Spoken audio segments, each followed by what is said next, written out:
Law enforcement in Utah announced 30 arrests in a multi-agency crackdown on child exploitation. The defendants include teachers, clergy, doctors, students, and athletes.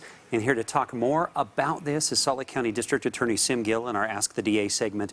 And Sim, you were just telling me before going on camera here that 30 is just the tip of the iceberg. It is. You know, our partnership with this task force started in fall of 2018, and we, on a without any resources, on an episodic sort of enforcement, had identified almost 80 individuals. Wow. So at that time, we said, okay, we want to really look at a data set of 30 days, and within that, we ran 4 operations. So it's not 30 days, but 4 days out of those 30 days, and picked up another 30. So in a little bit over a year, we have 110 predators that our office will be screening and prosecuting. You know, and I want to back up from that, because it's overwhelming to think 110, but I want to think about just one and what it means. Like, who is this person? We don't have to, not a name or something, but just anecdotally, who is it? How are they contacted by the task force, and what are they trying to do? Well, look, our social media that we've given to our children, where we wanted to protect them from dangers outside of the world, is really now in our homes.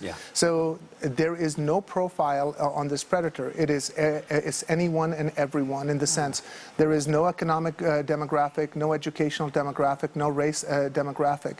So it is these individuals who are then using this technology to exploit the vulnerabilities of our children. And so what are they doing? They think they're in contact with a child.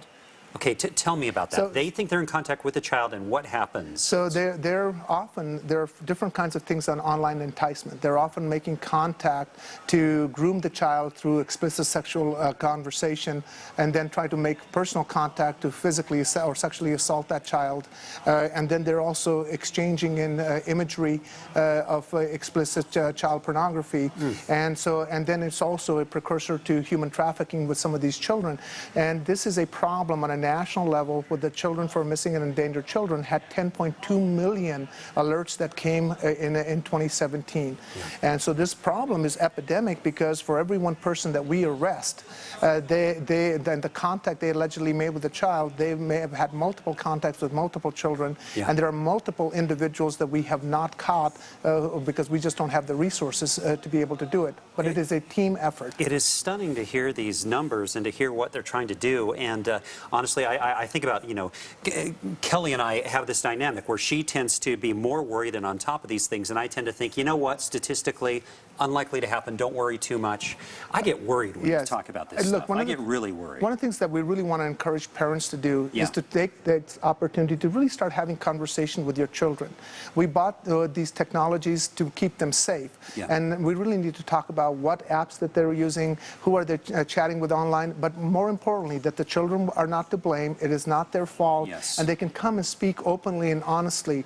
While we can do our part, and we're touching the tip of the iceberg, we really need this partnership with parents to be engaged in their children's lives, because this technology is pervasive and this problem is epidemic. Gosh, I've had this, I think about these conversations. I've had these conversations a little bit on this sort of thing, and then also on vaping recently. But it's one of those things where your kids are going to say, oh, come on, Dad, or whatever, Dad. But you got to say it. You got to do it. It's not against, as Chief Brown said, it's not against the law to be a nosy parent. Okay, but what we're really doing with this proactive measure is preventing that sexual assault, preventing that kidnapping, preventing that murder, and that is otherwise we're simply reacting after the incident that happens. So it's a team, multi-agency effort. It's a federal and state partnership, and the Salt Lake County DA's office is just very proud to be a part of this issue. And we're not giving up. DA Gill, thank you for joining us. You heard it loud and clear at home. Talk to your kids. Tell them about it. Tell them they can talk to you. Thanks so much. Thank you. See ya.